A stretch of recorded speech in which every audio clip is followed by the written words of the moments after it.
प्यारे विद्यार्थियों, मैं नैना अवस्थी एप्लीकेशन में आप सभी प्यारे विद्यार्थियों का बहुत बहुत स्वागत करती हूँ। तो आइए शुरू करते हैं हमारे आज के इम्पॉर्टेंट सेशन को। तो देखो, हमारा जो पिछला सेशन था, इस पिछले सेशन में हम भौतिक परिवर्तन के बारे में पढ़ रहे थे, यानी कि फिजिकल चेंज के बारे में पढ़ रहे थे। तो भौतिक परिवर्तन हमने पिछली क्लास के अंदर पढ़ लिया था। कल हमारी जो क्लास है, ये कल हमारी क्लास हुई नहीं थी क्योंकि मेरा जो स्वास्थ्य है, ये स्वास्थ्य अच्छा नहीं था। जैसे कि मैंने आपको परसों भी बताया था कि मेरी तबीयत सही हुई तो मैं ज़रूर आपकी क्लास लूँगी, और तबीयत सही नहीं हुई तो आपकी क्लास नहीं ले पाऊंगी। मैंने परसों ही बोल दिया था आपको, ठीक है। इसीलिए कल आपकी क्लास नहीं हुई थी, क्योंकि बहुत से विद्यार्थी यही बोल रहे हैं कि मैडम क्लास क्यों नहीं आई, कल क्लास क्यों नहीं आई।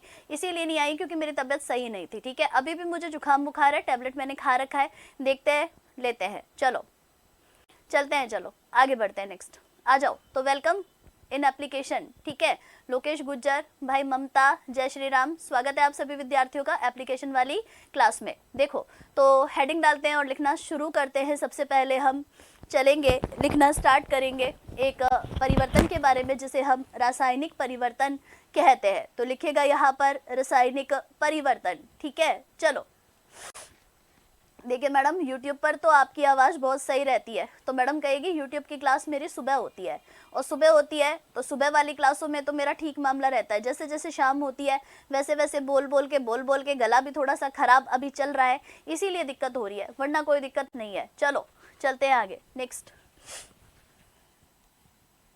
YouTube की क्लास में भी तो खांसी सुनी होगी आपने। ऐसा थोड़ी है कि केवल यहीं पे खांसी जुकाम है, वहाँ पे नहीं है, वहाँ पे भी खांसी और जुकाम दोनों है। पर वो दिन का समय होता है, और दिन का समय होता है तो दिन में धूप वगैरह भी होती है, थोड़ी बाहर खड़े होते हैं 4-5 मिनट तो सही लगता है। चलो चलते हैं, यहाँ पर लिखना स्टार्ट करो।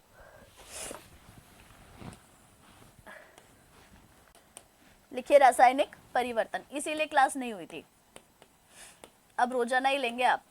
लिखो रासायनिक परिवर्तन, केमिकल चेंज।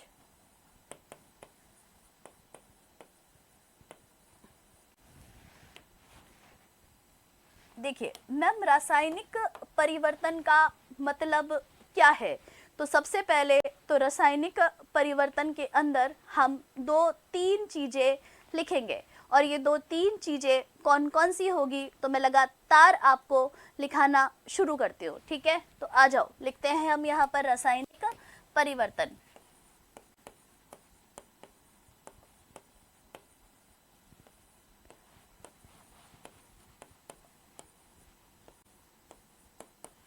लिखिए ऐसे परिवर्तन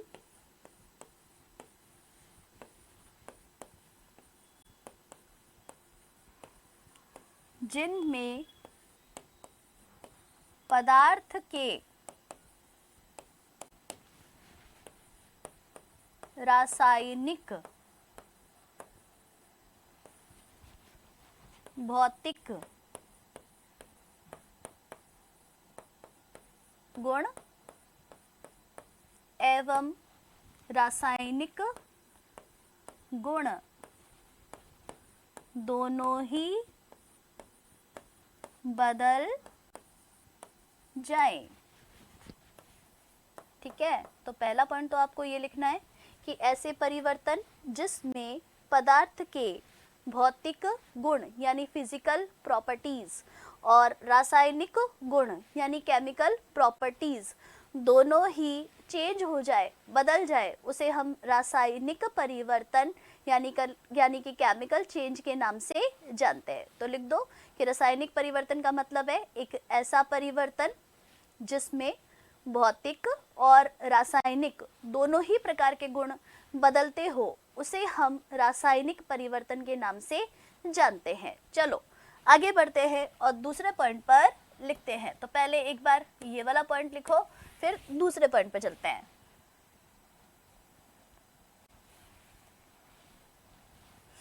लिखिएगा, लिखिए रासायनिक परिवर्तन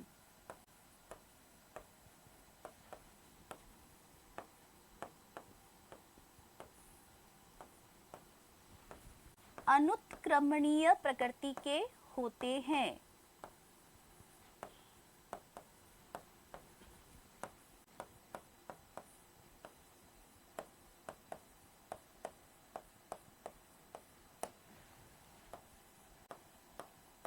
लिख दो कि रासायनिक परिवर्तन जो है ये अनुत्क्रमणीय प्रवृत्ति के होते हैं।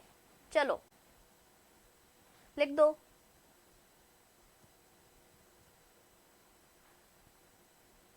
लिख दीजिए कि भाई रासायनिक परिवर्तन अनुत्क्रमणीय परिवर्तन होते हैं। लिख दीजिए, इररिवर्सिबल प्रोसेस होते हैं। कुछ एक बच्चे जो इंग्लिश मीडियम के हैं उनको बता देते हैं ये इररिवर्सिबल प्रोसेस होते हैं।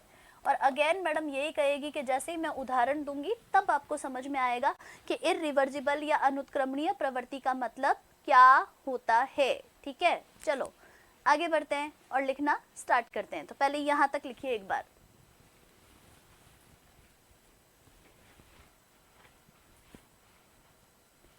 लिख दो, रासायनिक परिवर्तन ऐसा परिवर्तन जिसमें पदार्थ के भौतिक गुण और रासायनिक गुण दोनों बदल जाते हैं, उसे हम रासायनिक परिवर्तन कहते हैं। और फिर हमने आपको बताया कि ये अनुत्क्रमणीय प्रवृत्ति के होते हैं, अर्थात ये इररिवर्सिबल प्रोसेस होते हैं। ये समझ में आपको आ गया होगा।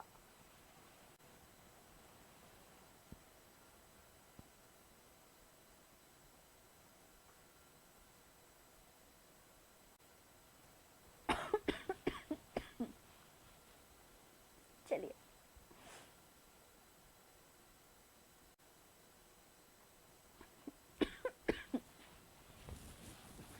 ये 2 पॉइंट लिख लिए। अब लिखते हैं हम तीसरे पॉइंट में। लिखिएगा, लिखिए रासायनिक परिवर्तन, रासायनिक परिवर्तन और सामने लिखना कि रासायनिक परिवर्तन में नए यौगिक या नए पदार्थ का निर्माण होता है। लिख दो।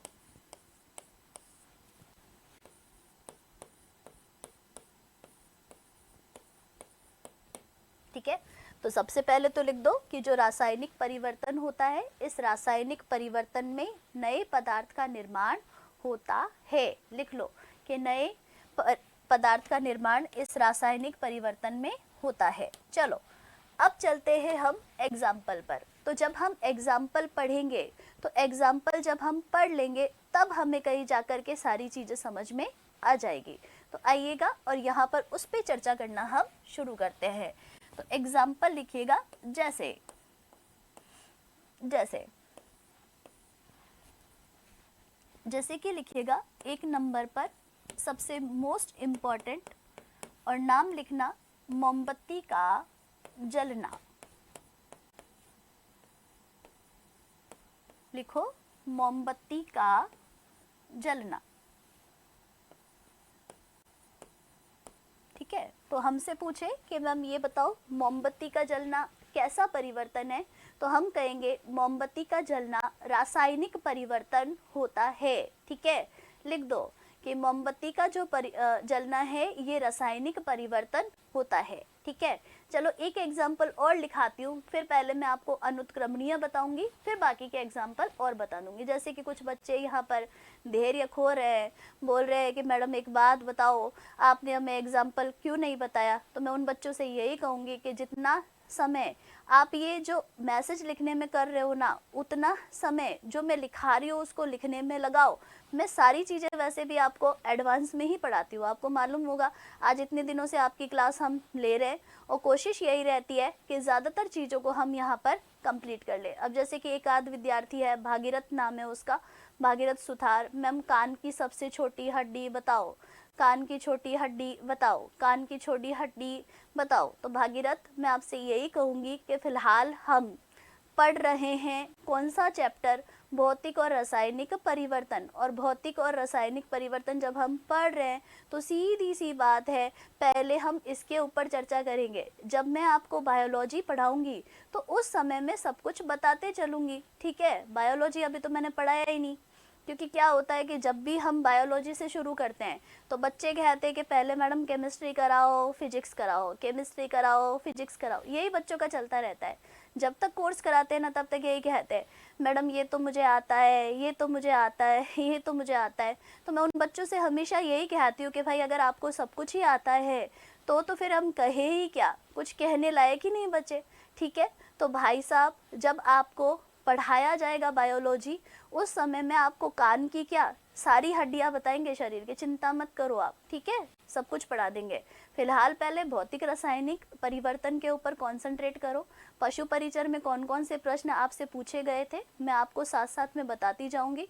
देखो मान लो मेरा कहना जो मैं बता रही हूँ ना, वो चीज़ें आप देख लो तो एग्जाम तक आपका भला हो जाएगा। चलो चलते हैं आगे। नेक्स्ट एक बार लिख लो मोमबत्ती का जलना। दूसरे नंबर पर लिखना एक बार भोजन का पकना।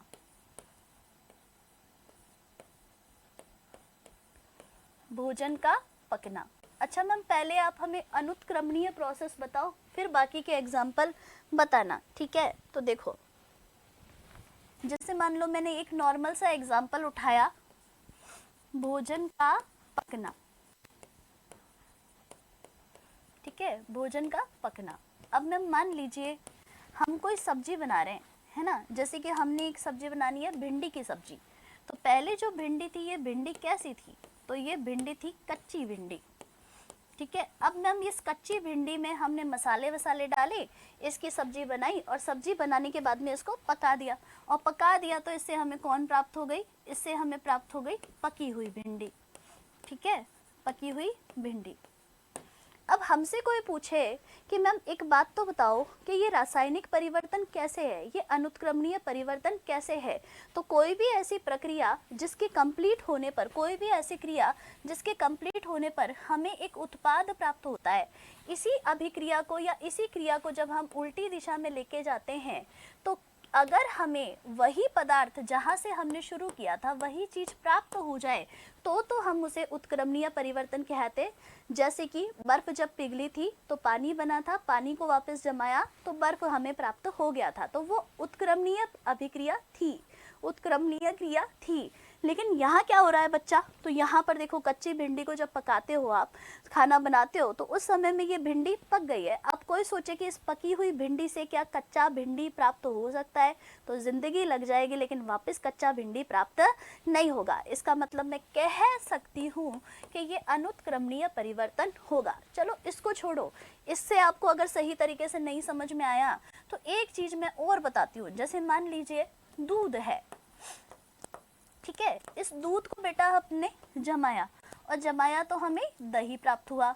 तो देखिए बच्चा, जब हमने दूध को जमाया तो हमें दही प्राप्त हुआ।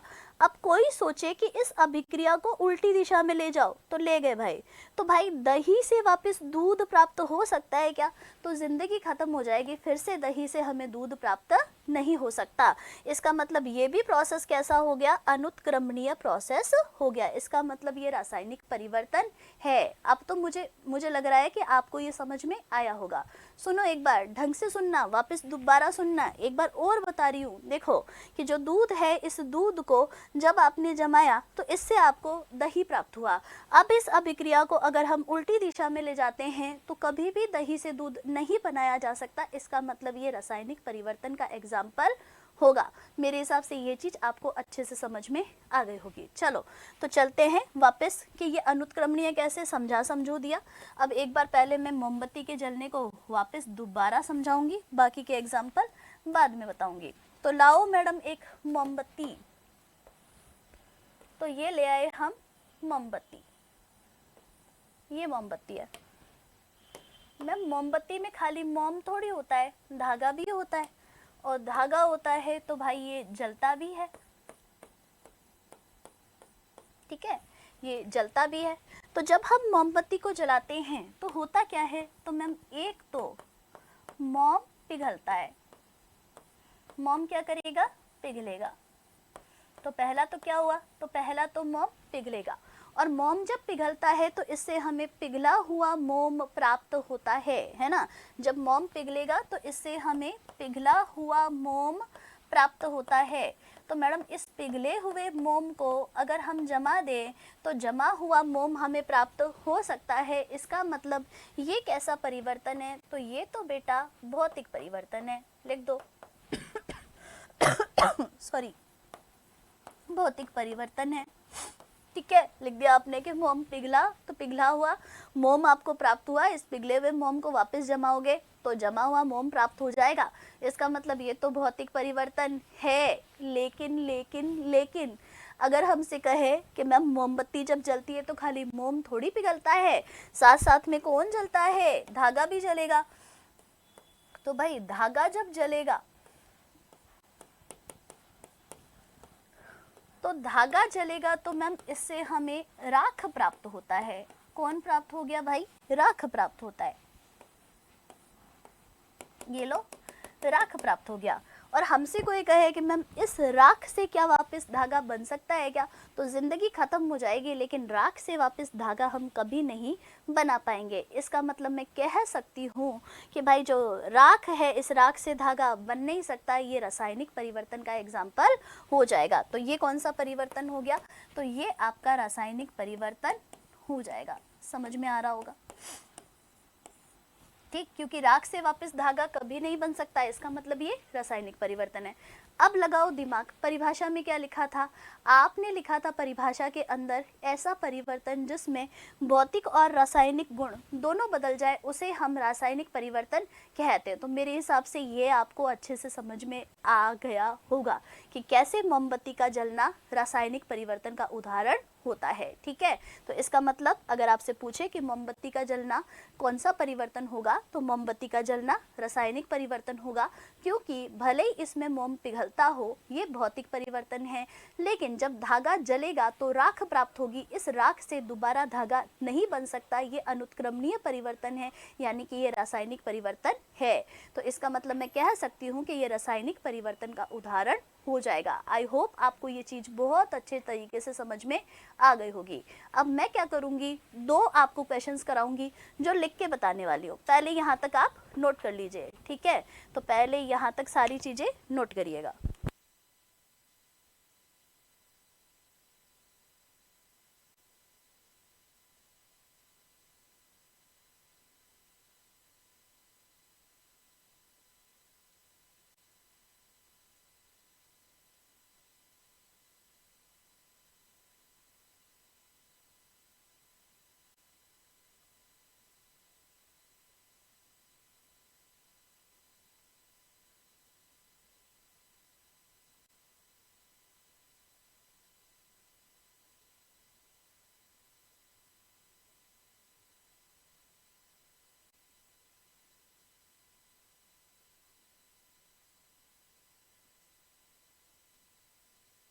लिख दिया यहाँ पे मोमबत्ती का जलना।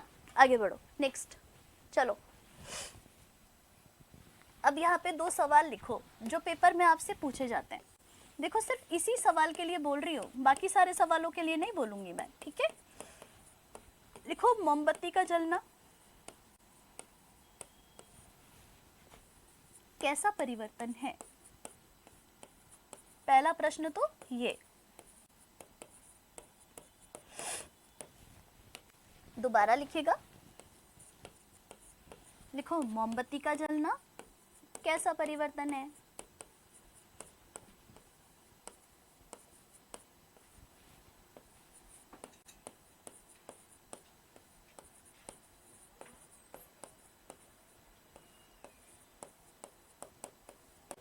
ठीक, तो लिख दो मोमबत्ती का जलना कैसा परिवर्तन है। दोबारा लिखना मोमबत्ती का जलना कैसा परिवर्तन है। मैडम आज तो पता नहीं आपको क्या ही हो गया है, एक ही एक सवाल को दो दो बार लिखे जा रही हो, कहीं पागल वागल तो नहीं हो गई हो? तो मैडम कहेगी बेटा ऐसा कुछ भी नहीं है, देखना अभी ऑप्शंस के अंदर ट्विस्ट है। तो देखो चलो अभी बताती हूँ। इस पे लिखती हूँ ए नंबर पर लिखा सीधा भिड़ते ही मैंने रासायनिक परिवर्तन, ये लो।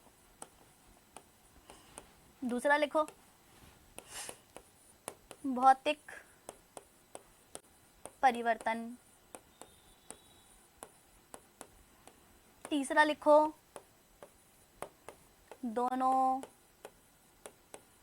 और चौथा लिखो कोई नहीं। अब दूसरे में लिखना ए भौतिक परिवर्तन, बी लिखो रासायनिक परिवर्तन, तीसरा लिखो उत्क्रमणीय परिवर्तन। ऑप्शन डी कोई नहीं, कोई नहीं। तो भाई एक जैसे ही प्रश्न है लेकिन ऑप्शन अलग अलग है, तो एक बार इन दोनों को लिख दो और दोनों को लिखने के बाद में इन दोनों के अलग अलग उत्तर आपको बताएंगे। ठीक है, चलो।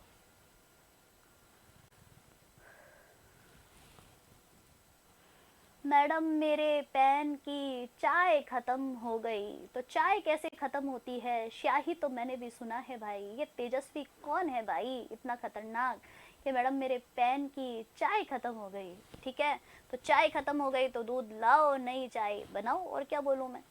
देखो,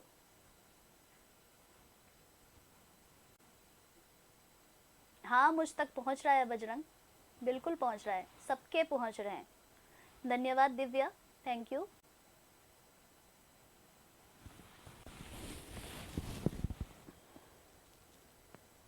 आराम से करो तुम, कोई दिक्कत नहीं है, पहले एक बार इसको नोट कर लो। नहीं मुरली सैनी, इसमें तो कोई सिलेबस चेंज होने का कोई चांस नहीं है। जो दिया गया है वो बोर्ड ने पहले से ही दे दिया है। राहुल गुज्जर, मैम आपके यहाँ पर बरसात हो रही है क्या? तो मैडम कहेगी भाई मैं तो अंदर हूँ, स्टूडियो में बैठी हूँ, मुझे पता ही नहीं है, बाहर की दिन दुनिया का कुछ हाल ही नहीं मालूम कि हो रही है कि नहीं हो रही। सुबह तो हो रही थी जब मैं आई थी तब।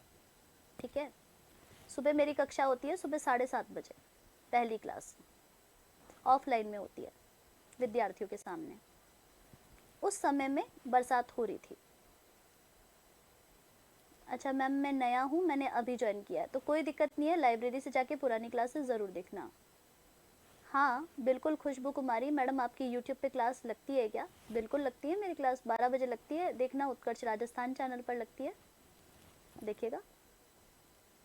ज्योति सेन अभी ठीक नहीं है। हाँ बिल्कुल आएंगे। वीरेंद्र सिंह, क्या हमारे एग्ज़ाम में न्यूमेरिकल आते हैं? तो भाई लेंस वाले चैप्टर, मतलब वो जो आपका प्रकाश वाला चैप्टर है, उसमें थोड़े बहुत न्यूमेरिकल जो बनते हैं, जैसे प्रतिबिंब की संख्या वगैरह पूछ लेते हैं, ये आते हैं। सिंपल सिंपल चीज़ें आती है। मुझे नहीं पता बेटा। एक आध विद्यार्थी नितेश कुमार, मैडम 1524 का 70% कितना होता है? तो मैडम कहेगी भाई मैं तो साइंस पढ़ाती हूँ, मुझे क्या पता गणित का, गणित वाले टीचर जी से पूछिएगा।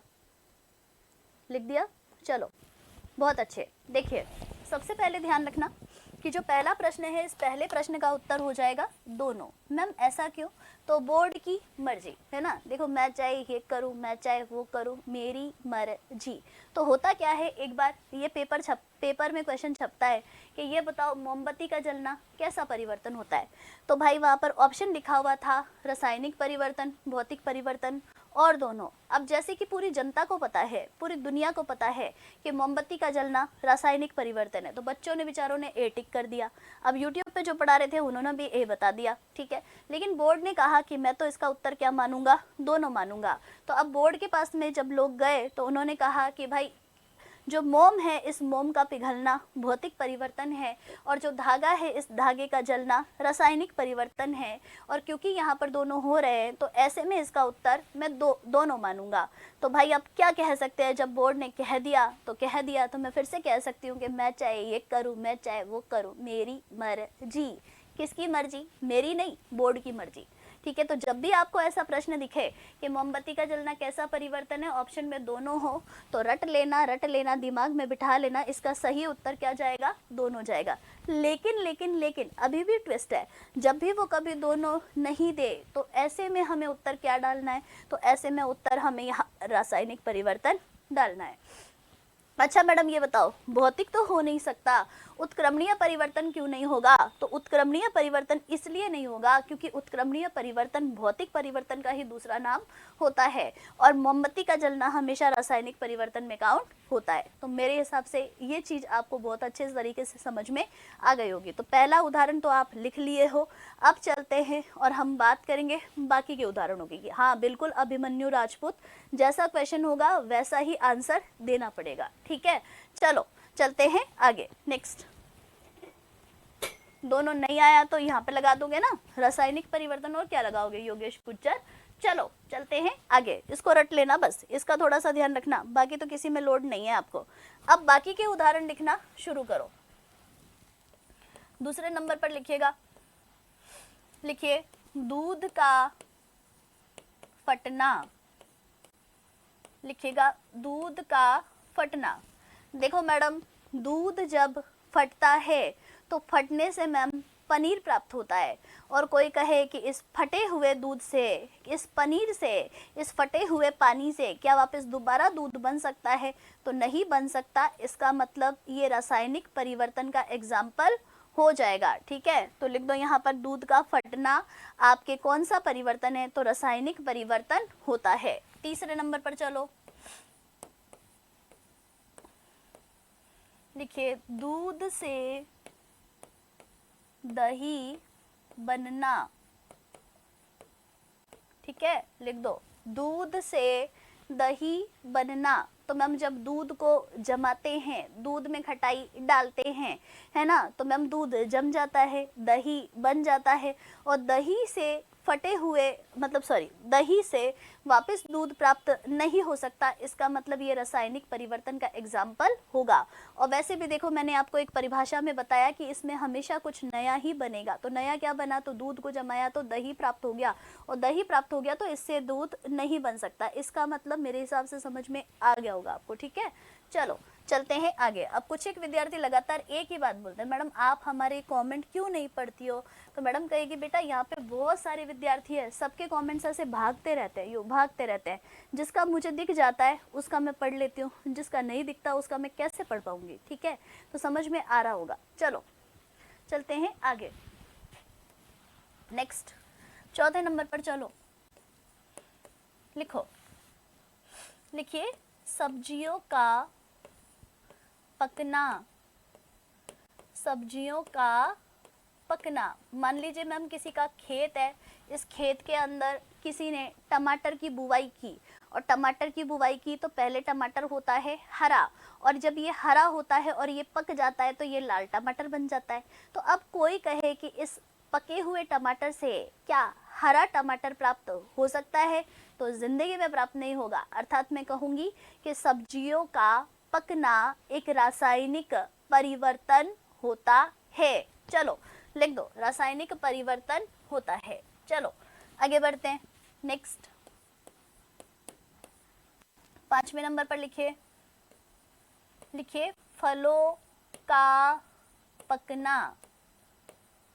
फलों का पकना। तो मैम सब्जियों का पकना, फलों का पकना, ये सब आपके रासायनिक परिवर्तन होता है। लिख दो, इसको भी आप रासायनिक परिवर्तन कहते हो। शिबू आजादपुरा, मैडम आपका नाम क्या है? मैडम आपका नाम क्या है? मेरा नाम है नयना अभिनव अवस्थी। ठीक है, चलो जो बच्चे मुझसे पूछ रहे हैं कि भाई आपका नाम क्या है, तो मेरा पूरा नाम नयना अभिनव अवस्थी है। समझ में आ गया होगा। चलो आगे बढ़ो। नैना मैम नाम है मेरा, नैना अवस्थी, देखा नहीं आपने?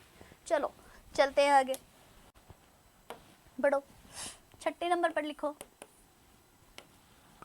लिखिए कोयले का जलना।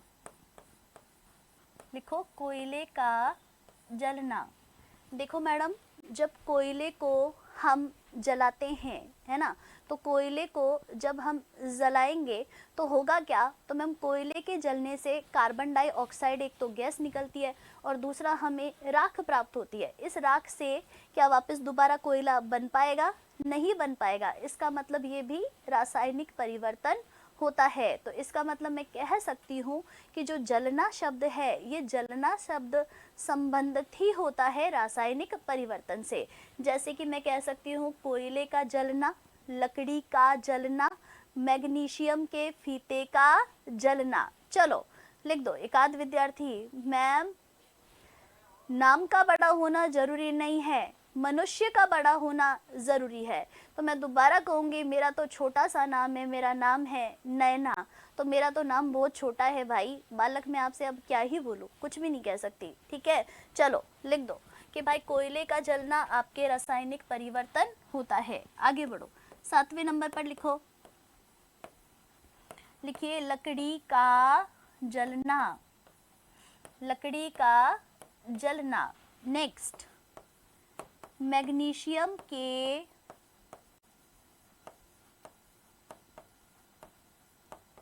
फीते का जलना, जलना। तो ध्यान रखना, मैग्नीशियम के फीते का जलना भी आपके रासायनिक परिवर्तन होता है।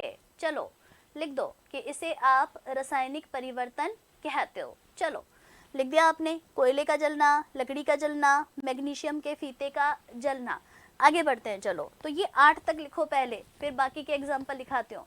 देखो मैं क्या करती हूँ, मैं बस आपको एक चीज़ बता देती हूँ कि जब भी मैं इस चैप्टर को पढ़ाती हूँ तो कोशिश मेरी ये रहती है कि ज़्यादा से ज़्यादा मैं वो सारे एग्जाम्पल करा दूँ जो राजस्थान सहित भारत की सारी परीक्षाओं में पूछे जाते हैं। ठीक है, तो ये मेरी खुद की ही कोशिश रहती है, मैं खुद ही लिखा देती हूँ आपको। तो आप चिंता मत करो, आप टेंशन मत लो, जो आपको पढ़ाया जा रहा है वो बहुत सही पढ़ाया जा रहा है भाई। चलो लिख दो,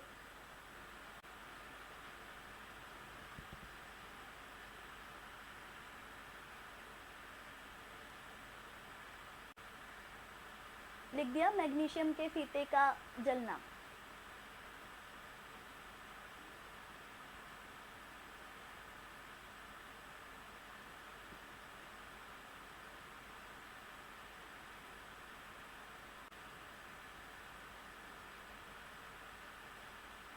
अवस्थी क्या होता है? सरनेम होता है भाई अवस्थी। तो जैसे कोई शर्मा लगाता है, कोई अवस्थी लगाता है ना। जैसे कोई चौधरी लगाता है, कोई परमार लगा रहा है, कोई सिंह लगा रहा है, कोई जाट लगा रहा है, सरनेम होता है अवस्थी। ठीक है, चलो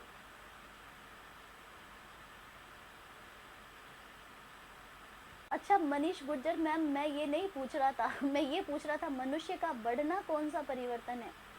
तो भाई मनुष्य का बढ़ना आपके रासायनिक परिवर्तन ही तो होगा ना भाई, देख लो।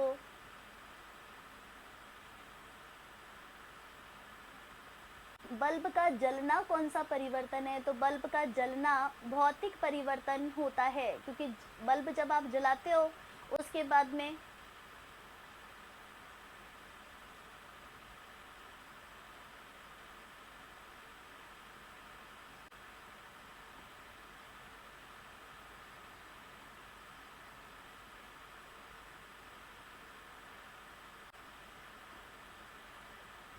चलिए धन्यवाद, थैंक यू। लिख दिया मैग्नीशियम के फीते का जलना। आगे बढ़ो भाई, अब क्या ही बोलूं मैं, क्या बोल क्या सकती हूँ, बच्चों के सवाल खत्म नहीं होंगे। ठीक है, 9वें नंबर पर चलो, देखो सारे उदाहरण लिखाती हूँ पहले मैं, उस पर कॉन्सेंट्रेट करो, परीक्षा में आएंगे तो फिर बहुत दिक्कत हो जाएगी हमें अगर ढंग से नहीं पढ़ा तो। ठीक है, तो 9 नंबर पर लिखो, लिखेगा, लिखिएगा, लिखिए खाद बनना या फिर पत्तियों से खाद बनाना, ये लिखो, पत्तियों से खाद बनाना लिखो। आगे लिखो, 10वें नंबर पर चलते हैं, लिखिए लोहे पर जंग लगना, लोहे पर जंग लगना। 11वें नंबर पर लिखो, लिखो तांबे को, तांबे के पात्र को खुले में छोड़ने पर, छोड़ने पर हरे रंग की परत का बनना, हरे रंग की परत का बनना, बनना। नेक्स्ट लिखो भोजन का सड़ना, लिखिए भोजन का सड़ना। तो पहले एक बार लिख दो, पत्तियों से खाद बनाना, लोहे पर जंग का लगना, तांबे के पात्र को यदि हवा में खुला छोड़ दे या खुले में छोड़ दे तो मैम हरे रंग की परत का बनना, और आगे बढ़ते हैं और आगे बात करेंगे भोजन का सड़ना। ठीक है, भोजन का सड़ना कैसा परिवर्तन है? तो भोजन का सड़ना भी आपके रासायनिक परिवर्तन होता है। तो पहले यहाँ तक लिख दो।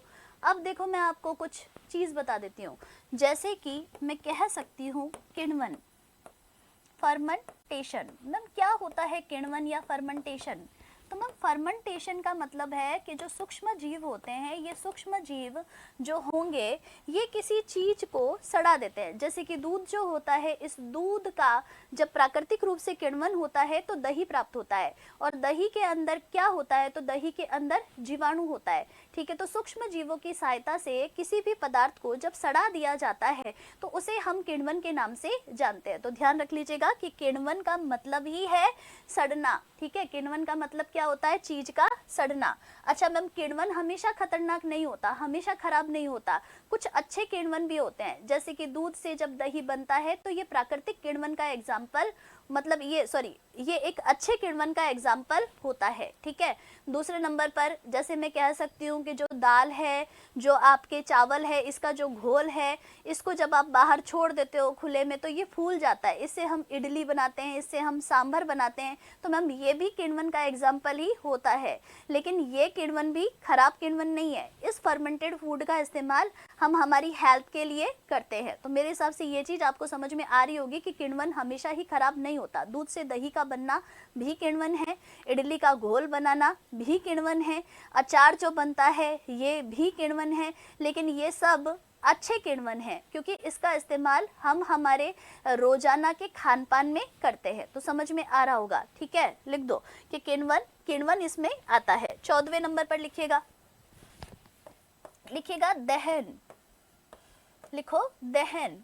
दहन क्या होता है? तो दहन का मतलब है कि मैम जैसे जो कोई ईंधन है, इस ईंधन के साथ, है ना, इस ईंधन के साथ जब ऑक्सीजन मिलती है तो जब ये ऑक्सीजन की उपस्थिति में ईंधन जल जाता है तो इस प्रक्रिया को हम कहते हैं दहन। तो आपको समझ में आ रहा होगा कि जो ईंधन होता है, इस ईंधन को जब ऑक्सीजन की सहायता से, ऑक्सीजन की उपस्थिति में जलाया जाता है तो इस प्रक्रिया को हम दहन कहते हैं। ठीक है, तो जो दहन है, ये दहन भी किस में आता है? तो ये दहन भी रासायनिक परिवर्तन में आता है। मेरे हिसाब से ये चीज आपको अच्छे से समझ में आ गई होगी। ठीक है, लिख दो। ठीक है, तो दहन भी किस में आता है? इसी में आता है। जैसे पेट्रोल का जलना, कोयले का जलना, ठीक है, ये सब किस प्रकार का परिवर्तन है? तो ये सारा ही आपके दहन का परिवर्तन, मतलब ये दहन का ही उदाहरण होता है। लिख दो, दहन हो गया, किण्वन हो गया।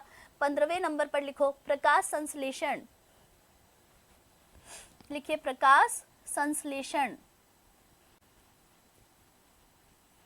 ठीक है, प्रकाश संश्लेषण क्या होता है? तो मैम जो हरे पौधे होते हैं, ये हरे पौधे में कह सकती हूँ कि सूर्य के प्रकाश की उपस्थिति में पर्णहरित की सहायता से वायुमंडल से तो लेते हैं कार्बन डाइऑक्साइड, जमीन से लेते हैं पानी, और करते क्या है? तो करते हैं मैम प्रकाश संश्लेषण, जिससे कि ग्लूकोज बनता है ना, ग्लूकोज बनता है। तो मैम ग्लूकोज ही तो खाना होता है, तो इसका मतलब ये भी कैसा परिवर्तन हो गया? ये भी रासायनिक परिवर्तन हो गया। लिख दो रासायनिक परिवर्तन। आगे बढ़ो, 16वें नंबर पर लिखिएगा श्वसन, रेस्पिरेशन। श्वसन मैम किस तरीके से रासायनिक परिवर्तन है? कुछ समझ नहीं आ रहा। तो श्वसन का मतलब सिर्फ सांस लेना और सांस छोड़ना नहीं होता। देखो सोचो एक बात को, श्वसन का मतलब कभी भी सांस लेना या सांस छोड़ना ही नहीं होता है। तो क्या होता है? तो मैडम कहेगी कि देखो सांस लेते समय में तो आप वायुमंडल से जब गैसें अंदर खींचते हो तो ऑक्सीजन अंदर चली जाती है, लेकिन सांस छोड़ते समय में हम करते क्या हैं? तो सांस छोड़ते समय हम कार्बन डाइऑक्साइड को बाहर निकालते हैं ना।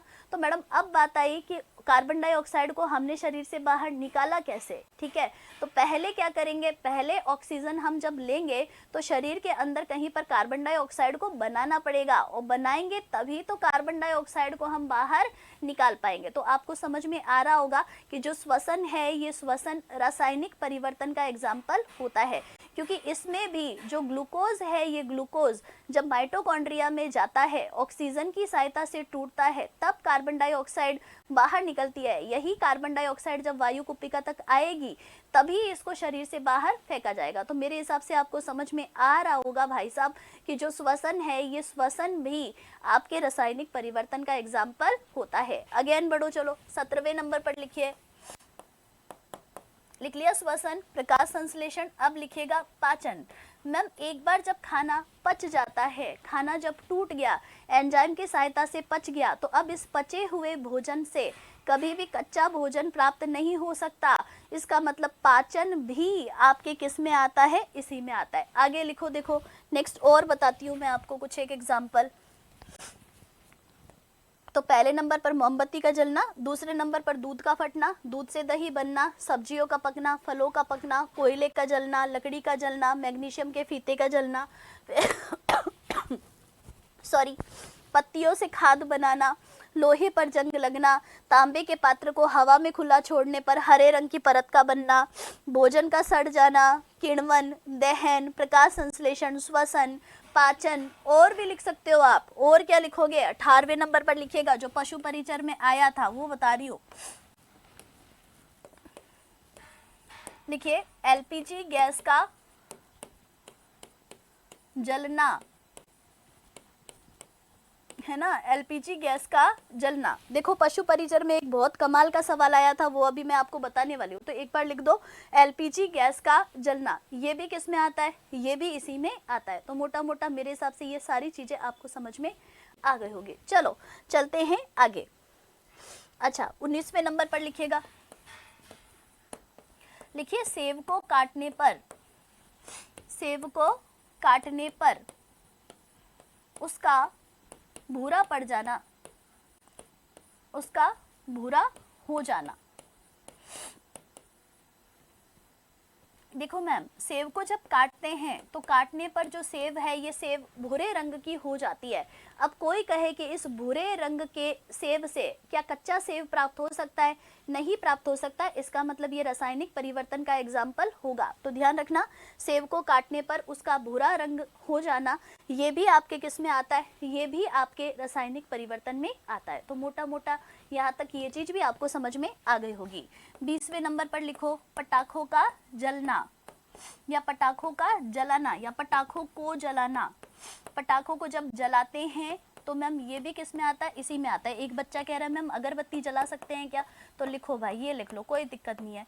लिखो अगरबत्ती का जलना, ये भी आपके रासायनिक परिवर्तन होता है। तो मोटा मोटा आपको पकड़ना क्या है? आपको एक शब्द पकड़ना है, जलना। जलना शब्द जहाँ पर भी दिखे इसका मतलब वो रासायनिक परिवर्तन की बात कर रहा है। ठीक है। दूसरे नंबर पर देखो, दूसरे नंबर पर आपको जहाँ कहीं पर भी पकना शब्द दिखे, जैसे भोजन का पकना, सब्जी का पकना, ठीक है, खाने का पकना, ये सब किस में आता है? ये भी आपके रासायनिक परिवर्तन में आता है। किण्वन जहाँ पर भी दिख जाए तो किण्वन जो होता है, ये किण्वन भी आपके जिसमें भोजन का सड़ना आता है, विकृत गंधिता आता है, ये सब कहाँ आएगा? ये सब आपके रासायनिक परिवर्तन में आता है। अरे कागज का फटना भाई भौतिक परिवर्तन है, धर्मेश कुमार पिछली क्लास को देख लियो। ठीक है, चलो मोटा मोटा आपको ये चीज समझ में आ गई होगी।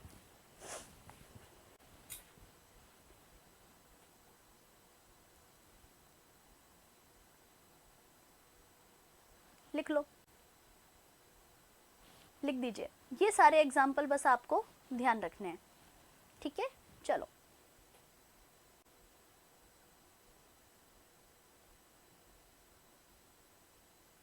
हाँ, जो भी पदार्थ पहले जैसा नहीं होता मैम, वो रासायनिक परिवर्तन ही होता है। तो भाई आज की जो क्लास है, इस क्लास में मैंने आपको मोटा मोटा रासायनिक परिवर्तन तक बता दिया है। अब मैं कुछ एक आपको प्रश्न बताऊंगी, है ना, जो कि आपसे पेपर में पूछते हैं। जैसे कि मैं आपको एक पशु परिचर का बहुत शानदार वाला प्रश्न बताने वाली हूँ। देखो, देखिए एलपीजी को सिलेंडर में भरना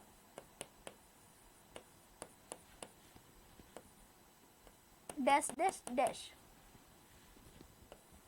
जबकि एलपीजी का जलना डैश डैश डैश परिवर्तन है।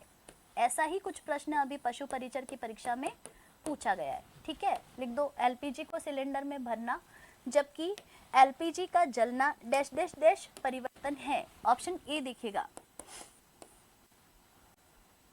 भौतिक परिवर्तन।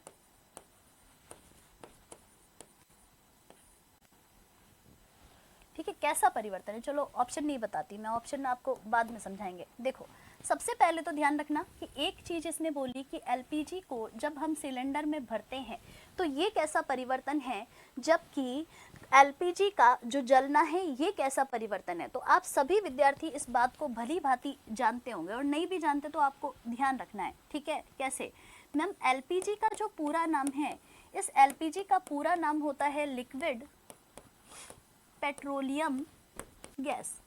देखो, एक्चुअली दिक्कत क्या हुई है कि आपके सिलेबस के अंदर ईंधन है ही नहीं। पहले ये सारी चीज़ें किसी समय में राजस्थान के सिलेबस में हुआ करती थी, तो पढ़ाने में कोई समस्या आती ही नहीं थी।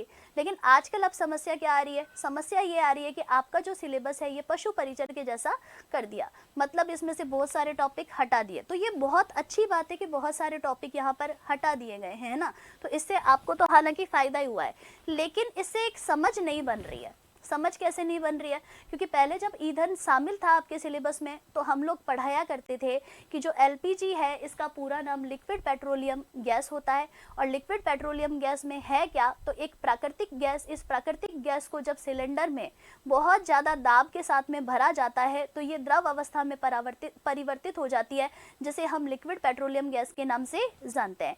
इसका मतलब गैस को जब सिलेंडर में भरा जाता है तो ये द्रव अवस्था में आ जाती है, और द्रव अवस्था में आ जाती है तो इसका मतलब एलपीजी सिलेंडर को भरना तो भौतिक परिवर्तन होता है, क्योंकि हो क्या रहा है, गैस यहाँ पर द्रव अवस्था में बदल रही है, तो इसका मतलब ये तो भौतिक परिवर्तन हो जाएगा, इसमें कोई दिक्कत नहीं है।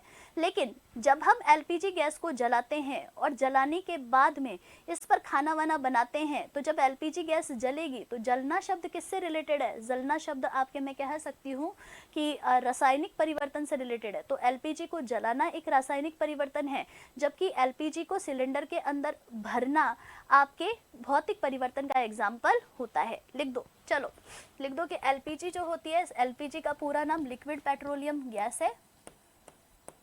और अगर आपसे पूछे कि एलपीजी को सिलेंडर में भरना कैसा परिवर्तन है, तो सिलेंडर में भरना भौतिक परिवर्तन है, ठीक है। कैसा परिवर्तन है, भौतिक परिवर्तन है। आगे बढ़ो, नेक्स्ट। जबकि हमें पूछे कि एलपीजी का जलना कौन सा परिवर्तन है, तो एलपीजी का जलना यानी एलपीजी अब वायुमंडल में ही जल रही है, ऑक्सीजन की सहायता से ही जल रही है, तो इसका मतलब एलपीजी का जलना दहन है, और दहन है तो इसका मतलब ये रासायनिक परिवर्तन है। लिख दो, रासायनिक परिवर्तन है। तो मोटा मोटा आपको ये चीज़ भी अच्छे से समझ में आ गई होगी। तो ये प्रश्न अभी आपके पशु परिचर वाले परीक्षा के अंदर पूछा गया था, तो ध्यान रख लेना कि लिक्विड पेट्रोलियम गैस को अगर सिलेंडर में भरने की बात बोले वो, तब तो आप उसको बताना कि ये भौतिक परिवर्तन है भैया। कारण क्या है कि गैस को जब उच्च दाब लगा करके सिलेंडर में भरते हैं तो ये लिक्विड में कन्वर्ट हो जाती है, द्रव में कन्वर्ट हो जाती है, जिसे हम द्रवीकृत पेट्रोलियम गैस यानी लिक्विड पेट्रोलियम गैस कहते हैं। तो ये तो आपको समझ में आ गया होगा। लेकिन अगर वो आपसे पूछ ले कि एलपीजी का जलना कैसा परिवर्तन है, तो ये जलना आपके रासायनिक परिवर्तन होता है। तो मोटा मोटा ये चीज भी आपको समझ में आ गई होगी। चलो कुछ एक एग्जांपल और बता देती हूँ, क्योंकि विद्यार्थी क्या है, समझते ही नहीं है, लगातार मैसेज ही करते रहते हैं। मैंने उनको बता दिया फिर भी वो नहीं पकड़ पा रहे। तो लिखिए मेहंदी लगाने पर हाथों का लाल होना, हाथों का लाल होना, ये कैसा परिवर्तन है, ये रासायनिक परिवर्तन होगा। मतलब क्या है, तो मैम मेहंदी जब हाथ पर लगाया जाता है तो हाथ पर लगाने पर जो मेहंदी है ये मेहंदी रच जाता है, और रच जाता है तो मेहंदी का रचना एक रासायनिक परिवर्तन का एग्जाम्पल होता है। चलो एक आध विद्यार्थी ये भी बोल रहा है कि मैम आटे से रोटी बनाऊं तो कैसा परिवर्तन है, तो लिखो कि आटे से रोटी बनना, खुद ही कह रहे हो बन रही है रोटी। अब बनी हुई रोटी से कच्चा आटा कभी प्राप्त हो सकता है क्या? नहीं होगा। तो सीधी सी बात है, आटा से रोटी बनना आपके कैसा परिवर्तन हो जाएगा? रासायनिक परिवर्तन हो जाएगा। अच्छा, तो मोटा मोटा आपको ये चीज भी समझ में आ गई होगी। चलो एक चीज आपको और बता देती हूँ, ठीक है, एक चीज आपको और बता देती हूँ, देखते हैं।